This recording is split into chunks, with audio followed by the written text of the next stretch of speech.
All content is publicly sourced and used under the USA Fair Use and UK Fair Dealing Guidelines. The things I say are strictly my opinion. Good morning, everyone. It's the Bizzy Bee with the Royal Tea. It is the 28th of September, Monday. I hope you're all having a great beginning of your week so far. I found this today and I want to share it with you real quick. I have a few errands to run. I'm going to go do that and come back and make a real video, but I thought that this was so amusing and entertaining that you would all want to hear it.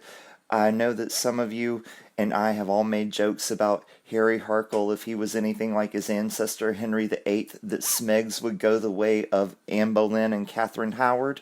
Although I tend to think she's more like not Anne Boleyn. I think she's more like Marie Antoinette than the two aforementioned Tudor queens. But that's just my opinion. So this piece I found, it says that Henry VIII actually beheaded one of Smeggs' ancestors. Oh my goodness, can you believe that? This piece came out over a month ago. I can't believe I just found it this morning. Let's take a look. Royal rivalry, how King Henry VIII called for the head of Smeggs' ancestor.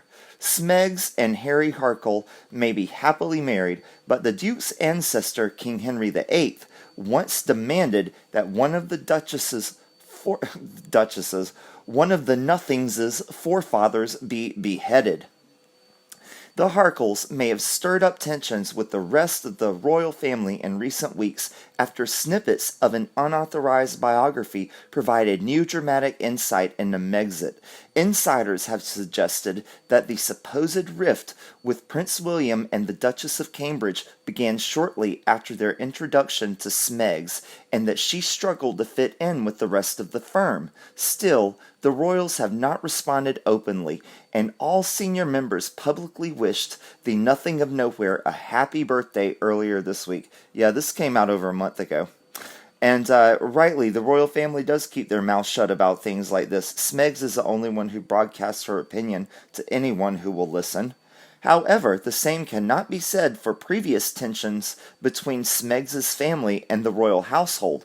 Amateur historian Michael Reed looked into how the Nothing of Nowhere's family tree was connected to Tudor England. He claimed Smeggs is related to John Hussey. Hussey, a great last name for Smeggs' ancestors, do you not agree? First Baron Hussey of Slayford who was born in 1465 through her white father, Thomas Myrtle. Sir John went on to be a diplomatic envoy for Henry VIII and an esquire of the body and chamberlain to the king's daughter, Princess Mary.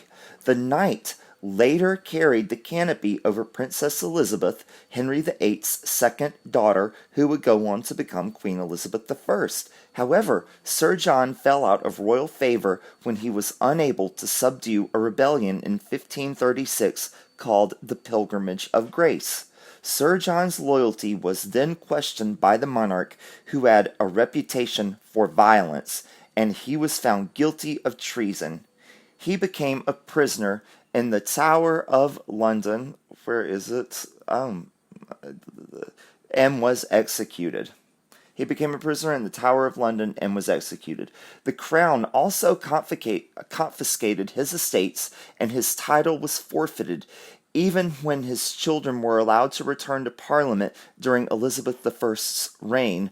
Sir John's assets were not returned. During his research, conducted back in 2017, Mr. Reed told The Telegraph, "It's incredible that Smeggs' great maternal grandfather was a slave, and the other great paternal grandmother was a New Hampshire landowner who had royal blood."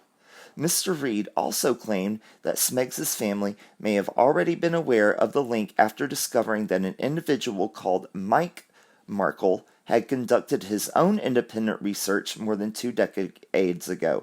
He is thought to be Smeggs' great uncle. Oh wow, everybody. So one of Smeggs' ancestors had his head whopped off by Henry VIII. Great, isn't it? It can't get any better than that. Wow. Okay. So, it is believed that the Harkles may also be related through a mutual ancestor, High Sheriff of County Durham, Ralph Bowes, who was born in 1480. Though nothing of Nowhere's heritage was of particular interest to royal watchers in the lead up to her royal wedding. Not only was she considered a commoner like the Duchess of Cambridge, having come from a non aristocratic background, but she is also a biracial American who was already divorced several times when she met Harry. Oh, a great story, huh? If only the Queen could still send people to the Tower and have their heads taken off. Because if this was Henry VIII's day, I believe Smeggs would have been there a couple of years ago. Or actually, I don't even think that marriage would have been allowed to go through.